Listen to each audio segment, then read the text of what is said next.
Good afternoon, class. Welcome again to our subject for the semester, experimental psychology. It's actually PRC 107, experimental psychology, and we will be discussing the chapter 3, which is alternatives to experimentation and non-experimental designs.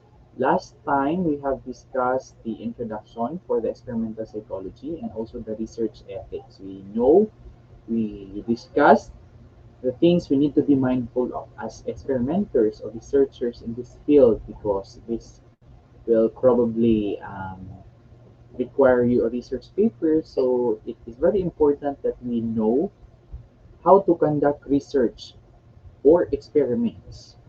So our discussion this afternoon will involve alternatives research design to experimentation. So these are non-experimental designs.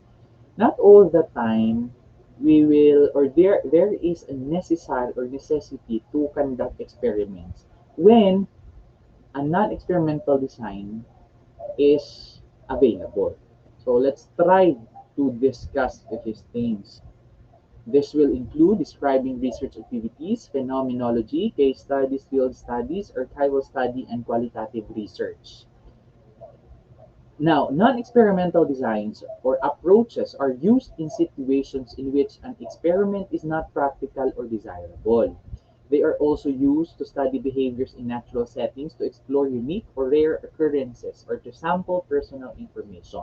So, as I've said earlier, that not all the time there is a necessity or there is a need to use experimentations or experimental designs in order to achieve or in order to conduct research or in order to test or to disprove or prove our hypothesis. Sometimes there are studies that only requires non-experimental approaches or by simply observing the natural phenomenon or the natural or to observe sets of behavior as they occur in the natural environment. So those are called, or those methods or approaches are called non-experimental designs or approaches.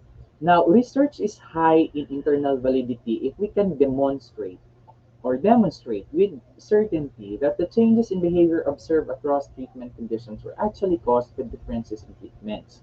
So this is a characteristic of experiment, because in experiment we are going to manipulate our treatments or our subjects, or the treatments or conditions we will apply to our subjects.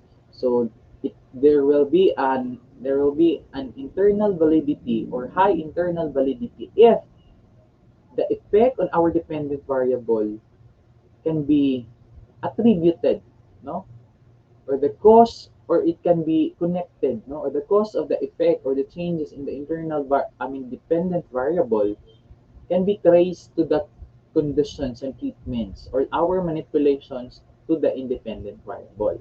Now we also have external validity if the generalizability or the applicability of our research findings is high to other populations or other research setting, outside research setting. So these two concepts of validity are very important in an experiment. We really need to establish these two things in an experiment in order to what? To have a very good finding, no? Or to have a factual finding. Now, the degree of manipulation of antecedent conditions, no? So how will we know that our manipulation is enough for our independent variables? Now, experiments are typically high in degree of manipulation. Non-experiments are usually low or none at all. Because again, in experiments, we will be going to establish causation. Again, in experiments, we have to know if the changes in the independent variable or the manipulation we have for the independent variable, no, in our conditions and our treatments applied to our independent variables are the causes of changes to the dependent variable. That is why manipulations in experiments must be very high as compared to non-experiments. The degree of imposition of units is an equally important dimension. This term refers to the extent to which the researcher constrains or limits the responses a subject may contribute to the data. Now, this imposition of units naman, this talks about the degree, no, or the level of our condition or our treatment, because this is the extent to where the researchers are making limits. The responses may contribute, a subject may contribute. Ibig sabihin, there must be a limit to the responses of the certain subject. So that is also vital to our research because there are variables limited only to the objectives. Our variables or our responses needed for certain variables are only limited to our objectives. Now, other responses or too much of these responses due to extraneous variables, as what we have discussed in our previous class meeting, that if we could not will not be able to control our extraneous variables, then it would affect or it will not be reliable because there are other factors that have contributed to the changes to your dependent variable. Now, phenomenology is the description of an individual's immediate experience. In short, phenomenology is an example or one of the 5 common non-experimental approaches used by psychologists.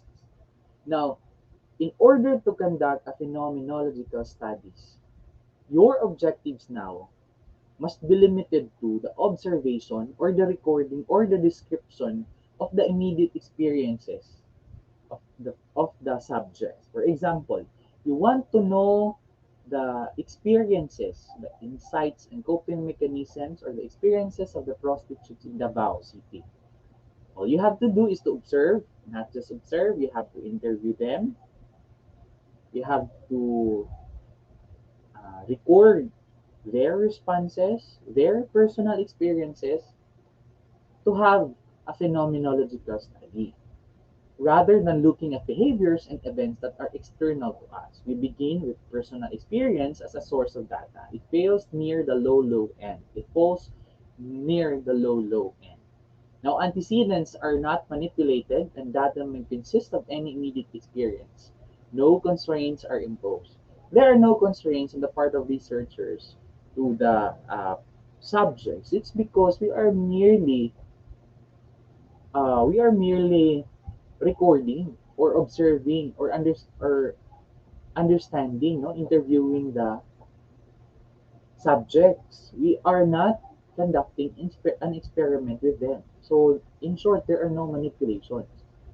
Now, phenomenology in the second, furthermore, cannot be used to understand the cause of behavior. Like other non-experimental designs, it only describes but cannot explain behavior. So, in short, in a phenomenological study, you are only describing your subjects. You are only getting their experiences. You are not conducting an experiment with them. There are no treatments and conditions. There are no manipulations. There are no impositions of units to the participants. There are no causation. We cannot establish cause and effect to our variables using a phenomenological study. While case studies, on the other hand, which is also an example of non-experimental approaches or design, involves no manipulation at all of antecedent conditions. It is used to study individuals, and it is a descriptive record of single individuals' experiences or behaviors or both kept by an outside observer. There are few restrictions on the type of data to be included in a case of study. Many case studies would be expected to fall in the low portion. So that is why it's in the low portion. It's because the internal validity and external validity of this is very low talaga siya, no?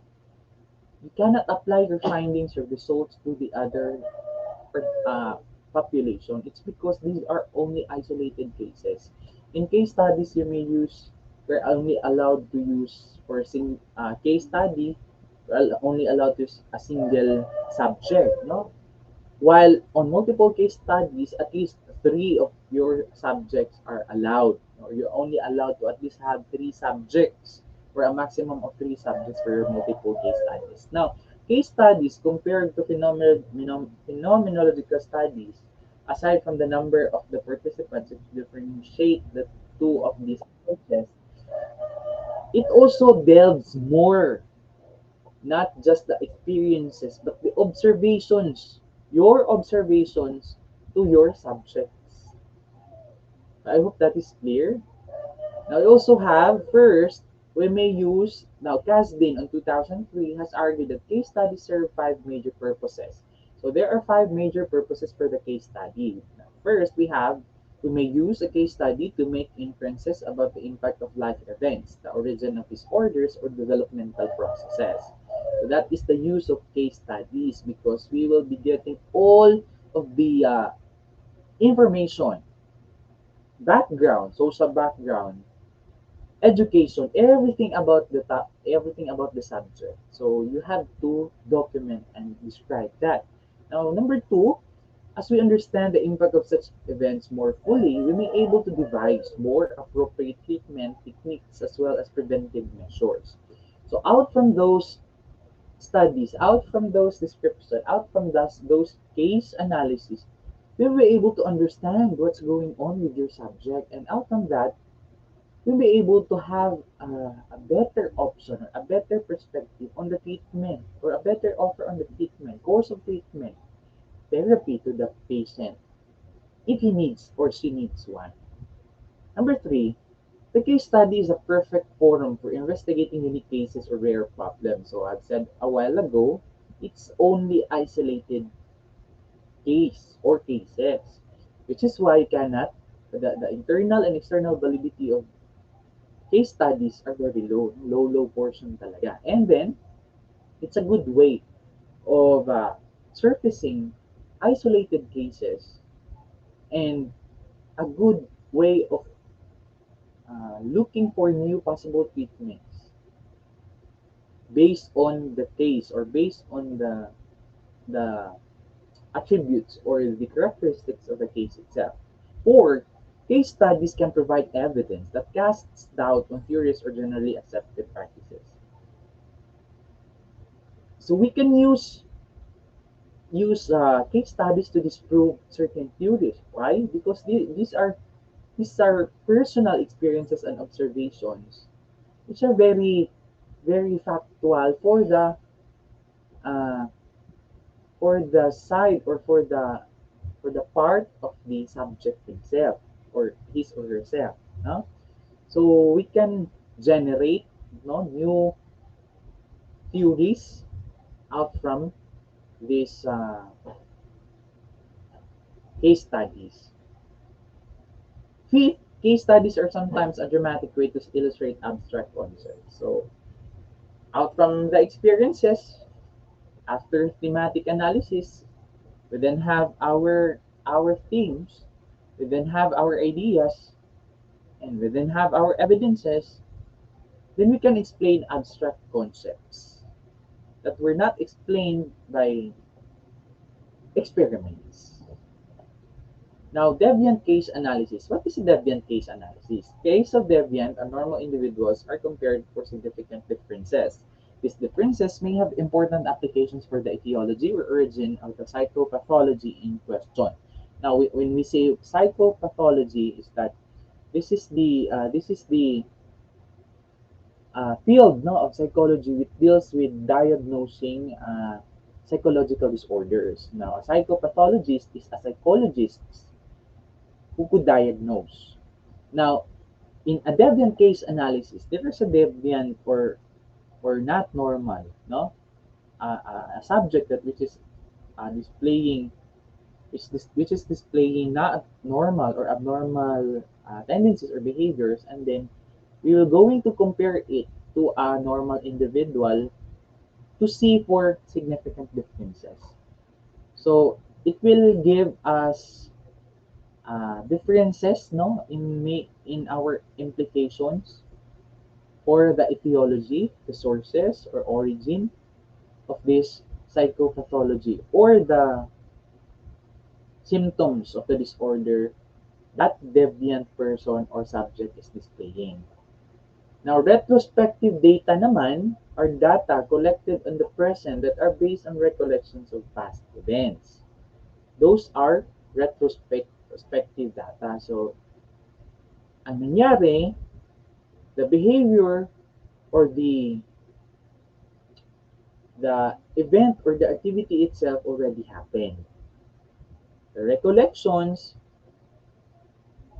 or the gathering of data is during the present, but the data being gathered happened already during the past. So that is retrospective data. So sometimes I have encountered research before, no, in the medical field. There is one research having or using the retrospective design or research, where he's trying to compare he's trying to compare cases from the perspective of uh, from the perspective of those the same cases but different the same cases class, no, but different uh, operation, different way of operating the case. So the data used for the study was gathered 5 years back to compare it to other set of data. So that is retrospective data or retrospective design. Now we have field studies as well. These are non-experimental approaches used in the field or in real life settings. Antecedent conditions are not manipulated in field studies, but the degree of constraint on responses varies considerably from study to study. So let's try to himay-himayin natin, no? Field studies are non-experimental approaches used in the field or in real life settings. So in short, these are non-experimental designs seeking to unravel things in the present life or in the normal life or in the day-to-day daily life or real life setting of the subjects. And then the antecedent conditions are not manipulated in field studies. So there are no manipulations, but the degree of constraint on responses varies considerably from study to study. Because there are tendencies that you still have to impose limitations to your impose limitations to the responses because depending on the data that you will be needing, hindi lahat kailangan. So there are some things that you just need. So other data are not important there. So you don't have to describe them or get those data from them. So those are field studies. Example of this are like those things, topics that are naturally occurring to our environment or to our society nowadays. So there are observations, real life studies on those, field studies on those. No? So those are examples. Now, naturalistic observation naman are technique or is a technique of observing behaviors as they occur spontaneously in natural setting. This approach has been used extensively in animal behavior research, both ethology to study behavior in the wild as well as in captivity. So mainly, these are used for studying animals because we are not allowed to use humans for experiments during this time as compared before because already have set of research ethics or ethical standards for research. If, if the risk is way more higher than the benefit, then you are not allowed or we are not allowed to conduct studies or experiment with human subjects.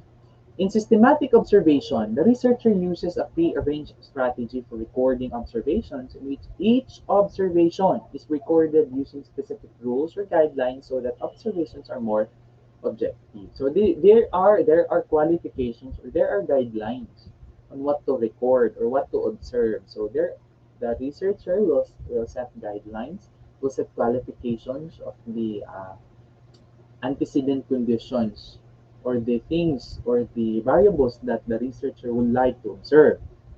So it must really be imposed to also observe objectivity throughout the research.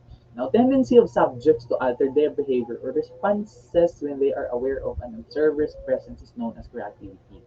Observers should remain as unobtrusive, inconspicuous as possible when they conduct natural observations.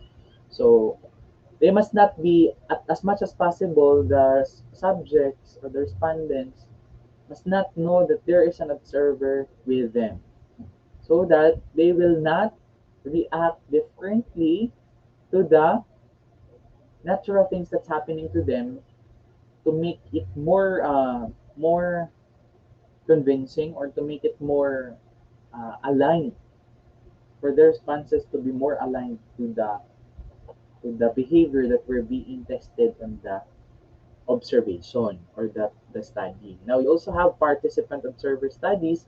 Here the researcher actually becomes part of the group being studied. So as earlier, naturalistic observation, the observer just observe the phenomenon being studied in the natural setting or where the participants or respondents live or where they are residing.